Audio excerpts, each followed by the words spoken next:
மாதிரி பல்வேறு காலகட்டங்களில் அரசு மீதான நம்பிக்கை 10 நாட்களுக்கு முன்பு கூட அதிமுக சபாநாயகர் மீதான நம்பிக்கை இந்த தீர்மானத்தை எடுப்பதில் என்ன பிரச்சனை?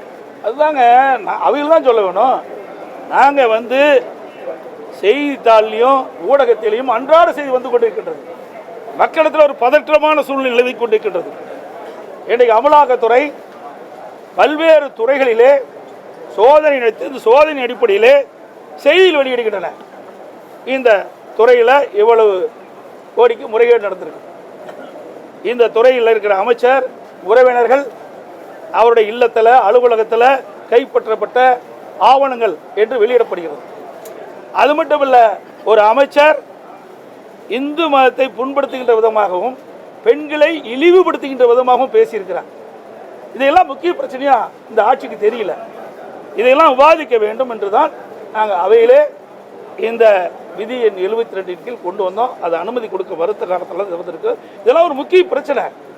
இன்றைக்கு உங்கள் ஊடகத்திலையும் பத்திரிகையிலும் அன்றாட செய்தி வந்து கொண்டு இருக்கின்றது.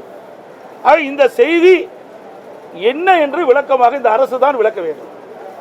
அதை அரசினுடைய கடமை. பிரதான எதிர்க்கட்சி என்ற முறையில் நாட்டில் எழுகின்ற பிரச்சனையை அரசினுடைய கவனத்தில் கொண்டு வரும். இதில் இந்த அரசு என்னென்ன இப்படி அமலாக்கத்துறை மூலமாக எடுக்கப்பட்ட நடவடிக்கைகள் என்ன என்பதை விளக்க வேண்டியது அரசுடைய கடமை.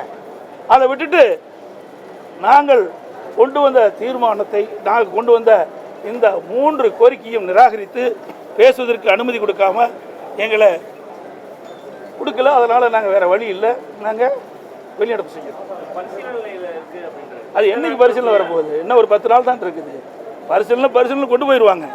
ஏன் இதே அரசாங்கம் அதிமுக அரசாங்கம் இருக்கின்ற பொழுது, திராவிட முன்னேற்ற கழகம் எதிர்க்கட்சி வரிசையில் இருக்கின்ற பொழுது எத்தனை முறை 0 ஹவரில் பிரச்சனை எழுப்பினாங்க. அதுக்கெல்லாம் நாங்கள் அனுமதி கொடுத்தோம். இது முக்கிய பிரச்சனைங்க. ஒரு அமைச்சருடைய வீடு, அமைச்சருடைய மகன் வீடு, அவருடைய அலுவலகங்கள், உறவினருடைய அலுவலகங்களில் இன்றைய தினம் அமலாக்கத்துறை இன்றைக்கு சோதனை நடத்தியிருக்குது. அந்த சோதனையில் பல ஆவணங்கள் கைப்பற்றப்பட்டதாக ஊடகத்திலையும் பத்திரிகையிலும் செய்தி வெளியாகியுள்ளன. இதெல்லாம் ஏன் விசாரிக்க முடியாதுன்னா என்ன பண்ணுறது? ஏன் பயப்படுறீங்க? இதை தெளிவுபடுத்த வேண்டியது அரசுடைய கடமை இல்லவா? அதாவது பொன்முடி அவர்கள் ஒரு பொது மேடையில் ஒரு பெண்களை இழிவுபடுத்தி பேசலாமா? ஒரு மதத்தை குறிப்பிட்டு பேசலாமா? இதெல்லாம் தவறு அல்லவா? ஒரு உயர்ந்த பதவியில் இருக்கின்றவர்கள், அது படித்தவர், பேராசிரியர், பேருக்கு ஒன்றும் தெரியாதவர்கள் இல்லை, தெரிஞ்சுதான் பேசுறார். வேண்டுமென்ற திட்டமிட்டு பெண்களை இழிவுபடுத்துவது, மதத்தை கொச்சைப்படுத்தி பேசுவது, இதெல்லாம் ஏற்றுக்கொள்ள முடியாது. அது எந்த மதமாக இருந்தாலும் சரி. தமிழகத்தை பொறுத்த வரைக்கும் அனைத்து மதமும் சமமாக கருதக்கூடிய கட்சி அதிமுக கட்சி. எந்த ஒரு மதத்தை சார்ந்தவர்களுடைய மனமும் புண்படக்கூடாது என்பதுதான் எங்களுடைய நிலைப்பாடு. ஆனால் இன்றைய ஆட்சியாளர்கள், அந்த ஆட்சியில் இடம்பெற்றிருக்கின்ற அமைச்சர் பெருமக்கள் வேண்டுமென்றே திட்டமிட்டு இப்படி ஒரு தவறான செயலில் ஈடுபடுவது காரணமாகத்தான் இதையெல்லாம் அவையிலே விவாதிக்க வேண்டும் என்று தான் நாங்கள் அவையிலே பிரச்சனை எழுப்பணும். கடந்த வாரம் ஒரு முக்கியமான ஒரு நிகழ்வு நடந்தது. திமுக கூட்டணிக்கு ஒரு வலுவான எதிர் கூட்டணியாக அதிமுக பாஜக எப்படி கூட்டணி எவ்வாறு அமைக்கிறாங்க? வலுவான கூட்டணியா வலுவில்லாத கூட்டணியா இதெல்லாம் தேர்தலாம் தெரியும். ஆக ஒரு கட்சி, அந்த கட்சி வருகின்ற தேர்தலில் வெற்றி பெற வேண்டும்.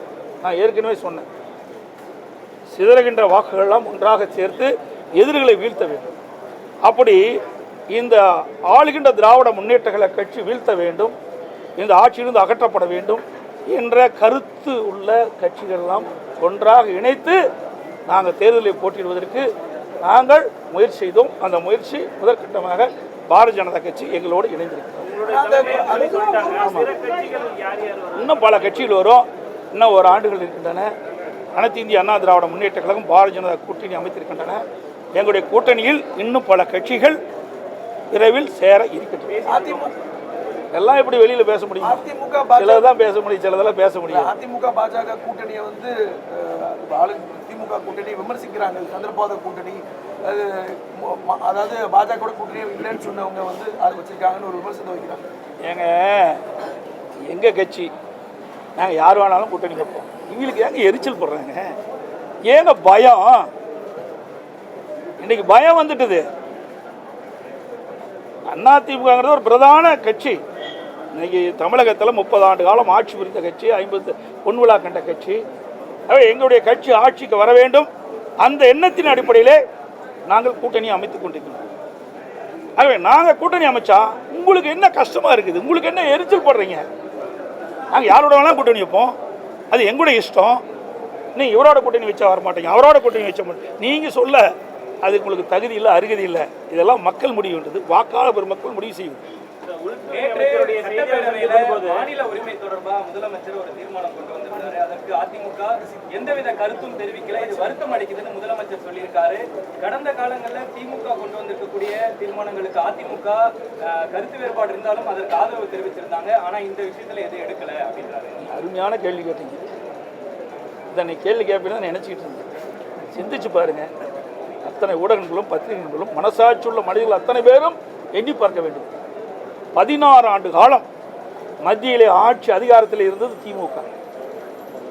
இந்த 16 ஆண்டு காலம் ஆட்சி அதிகாரத்தில் இருக்கின்ற பொழுது அப்பொழுது திமுக இந்த மாநில சுயாட்சியை சட்டத்தை கொண்டு வந்து நிறைவேற்றப்பட்டிருந்தால் இந்த பிரச்சனை இருந்திருக்காது. ஆட்சி அதிகாரத்தில் இருக்கும் போதெல்லாம் இதை கொண்டாடல. ஆட்சி அதிகாரத்தில் இல்லாத போது வேறொரு மீது பழி சுமத்துவதற்காக நேற்றைய தினம் இந்த 110 மீதில் மாநில சுயாட்சி பற்றி இன்றைக்கு வெளியிட்டிருக்கார். நல்லா சிந்திச்சு பாருங்க. 2006 2011 மாநிலத்திலையும் இவருடைய ஆட்சி, மத்தியிலையும் திமுக அங்கம் வைக்கின்ற காங்கிரஸ் கூட்டாட்சி. அந்த காலகட்டத்திலேயாவது கொண்டு வந்து மாநில சுயாட்சி நிறைவேற்றிக்கலாம்ல? ஏன் நிறைவேற்றல? அதுதான் எங்களுடைய கருத்து, எங்களுடைய ஆதங்கம்லாம் அதுதான். ஒரு வாய்ப்பு கிடைக்கின்ற பொழுது தமிழ்நாட்டு மக்களுடைய நலன் சார்ந்த பிரச்சனையை நிறைவேற்றிக்கலாம். அதை தவற விட்டுட்டீங்களே. இப்போ அடுத்த ஆண்டு தேர்தல் வர இருக்குது. அந்த தேர்தல் வருவதற்கு இன்றைக்கே நாடகத்தை ஆரம்பிச்சிட்டாங்க. திராவிட முன்னேற்ற கழக அரசு மீது மக்கள் கொந்தளிப்போடு இருக்கிறாங்க, மிகப்பெரிய வெறுப்போடு இருக்கிறாங்க. திராவிட முன்னேற்ற கழக ஆட்சி அகற்ற வேண்டும். 2026 சட்டமன்ற தேர்தலில் வாக்காளர் பெருமக்கள் எதிர்நோக்கி கொண்டிருக்கிறாங்க. அதை மடைமாற்றுவதற்காக, அதை திசை திருப்புவதற்காக இன்றைக்கு மாநில சுயாட்சி என்ற ஒரு நாடகத்தை நேற்றைய தினம் அரங்கேற்றிருக்கிறார். உண்மையிலேயே இவருக்கு மனசாட்சி இருந்தால் மத்தியில் ஆட்சி அதிகாரம் இருக்கும்போது ஏன் நீங்க நிறைவேற்றல? ரகுபதி நேற்று பேசுறார் அக்கறையிலேன்னு. நீ மத்திய மந்திரியா இருந்தீங்களா? ரகுபதி அவர்களே மத்திய மந்திரியா இருந்தீங்களா? வேட்டி மாத்தி கட்டிட்டு போனாலும் பரவாயில்ல, அதை பத்தி நாங்க கவலைப்படல. என்ன நீ எந்த கட்சிக்கு வேணாலும் போவா. ஏன்னா அதிமுக என்ற இரவு பகல் வராமல் தொண்டர்கள் உழைத்து ரத்தத்தை வீரையா சிந்தி அவரை எம்எல்ஏ ஆக்கி மந்திரி ஆக்குனது அதிமுக. நாட்டிற்கு அடையாளம் காட்டப்பட்டது, ரகுபதி அவர்களுக்கு அடையாளம் காட்டப்பட்டது அதிமுக. அதிமுக தான் கட்சி தான். அன்றைய இதெல்லாம் பெரும்பான்மையான சட்டமன்ற உறுப்பினரோடு அமைச்சரை அமைக்கப்பட்டு அதில் இடம்பெற்றவர் திரு ரகுபதி அவர்கள். அதையெல்லாம் மறந்து தன்னுடைய சுய லாபத்திற்காக அடிமையா போய் வேலை செஞ்சுட்டு இருக்காரு. ஏன் நீ மந்திரியா இருக்கும்போது செய்யப்படாத? மாநில சுயாட்சி உங்களுக்கு தெரியலையா? இப்பதான் அதிமுக அக்கறை இல்லையா? எப்படி கண்டுபிடிச்சிட்ட? பச்சோந்தி இப்படிலாம் நாட்டில் எப்படித்த மக்கள்லாம் இருக்கிறாங்கன்னு எனக்கு தெரியல. அது மட்டும் இல்லை,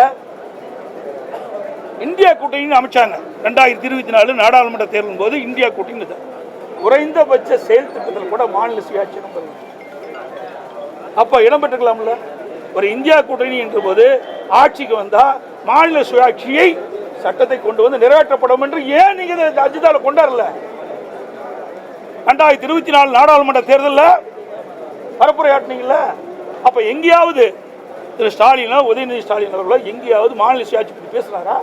இல்லையே. எல்லாம் சுய லாபத்திற்காக.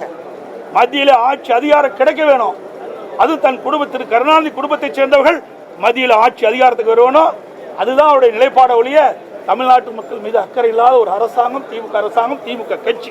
அன்னைக்கு நடந்த ரெண்டு அதிமுக பாஜக கூட்டணி அரசுன்னு சொல்லி அவங்க கூட்டணி அரசுன்னு சொல்லவே இல்லை. நீங்க தப்பா புரிஞ்சுக்கிட்டு ஏதோ வித்தியெல்லாம் காட்டுறீங்க. தயவு செய்து இந்த வித்தியெல்லாம் விட்டுருங்க. கூட்டணி அரசு அதாவது அனைத்து இந்திய அண்ணா திராவிட முன்னேற்ற கழகம், பாரதிய ஜனதா கூட்டணி ஆட்சி. புரிஞ்சுக்கங்க. ஏங்க திருப்பி அதுக்குள்ள வர ஏதாவது விறுவிறுப்பான செய்தி உங்களுக்கு வேணும், எங்கிட்ட இருந்து புடுங்க வேணும். அப்படிலாம் அவர் சொல்லவே இல்லை. திருப்பியும் சொன்னார். டெல்லிக்கு மாண்புமிகு பிரதமர் மோடி அவர்கள் தமிழ்நாட்டுக்கு என்னுடைய பெயரை சொல்லி சொன்னார். இதிலிருந்து நீங்கள் புரிஞ்சுக்க வேண்டியதானே. இதிலிருந்து ஏதோ அதில் கண்டுபிடிச்சி விஞ்ஞான மூளையெல்லாம் பயன்படுத்தி கண்டுபிடிக்கிற வேலையில் விட்டுருங்க. அதெல்லாம் நாங்கள் பார்த்துக்கிறோம். அதே மாதிரி அன்னைக்கு அனைத்து ஊடகங்களுக்கும் பத்திரிகைகளுக்கும் வணக்கம், நன்றி. சாரி, ஒரே ஒன்று. இன்றைக்கு கோவை மாவட்டம் திருப்பூர் மாவட்டத்தில் விசைத்தறி தொழில் நிறைந்த பகுதி. அதுவும் அந்த விசைத்தறி நிறைந்த பகுதியில் கடந்த 1 மாத காலமாக இந்த விசைத்தறி தொழில் செய்கின்றவர்கள் வேலை நிறுத்தத்தில் ஈடுபட்டிருக்கின்றார்கள். விசைத்தறி நெய்கின்ற அந்த நெசவாளர்களுக்கு கூலி உயர்வு கேட்டு இன்றைக்கு அவர்கள் இந்த அரசுடைய கவனத்திற்கு கொண்டது 1 மாத காலமாகுது. கடந்த 4 நாட்களாக விசைத்தறி நெசவு தொழிலாளர் கூலி உயர்வு வேண்டும் என்று தொடர்ந்து உண்ணாவிரத போராட்டம் நடத்திட்டு இருக்கிறாங்க. இந்த அரசு அவளை அழைத்து பேச்சுவார்த்தை நடத்தி அவருடைய கோரிக்கையை நிறைவேற்றி தர வேண்டும் என்று அன்போடு இந்த நேரத்தில் கேட்டுக்கிறேன். ஏன்னா இது பல லட்சம் தொழிலாளருடைய வாழ்வாதாரம். ஏன்னா வேலை நிறுத்தத்தில் ஈடுபட்டால் இன்றைக்கு அந்த தொழிலாளருக்கு வருமானம் இல்லாமல் போயிடும். அதனால் இந்த அரசு தனி அக்கறை செலுத்தி அந்த விசைத்தறி உரிமையாளர்கள் அந்த கூலிக்கு நெய்கின்ற அந்த விசைத்தறி உரிமையாளர்களை அழைத்து அந்த கூலி உயர்வு ஒரு முடிவு கொண்டு வந்து அவர்களுக்கு கோரிக்கையை நிறைவேற்றுவதற்கு இந்த அரசு முயற்சிக்க வேண்டும் என்று ஊடகத்தின் வாயிலாக பத்திரிகை கேட்டுக்கொள்கிறேன்.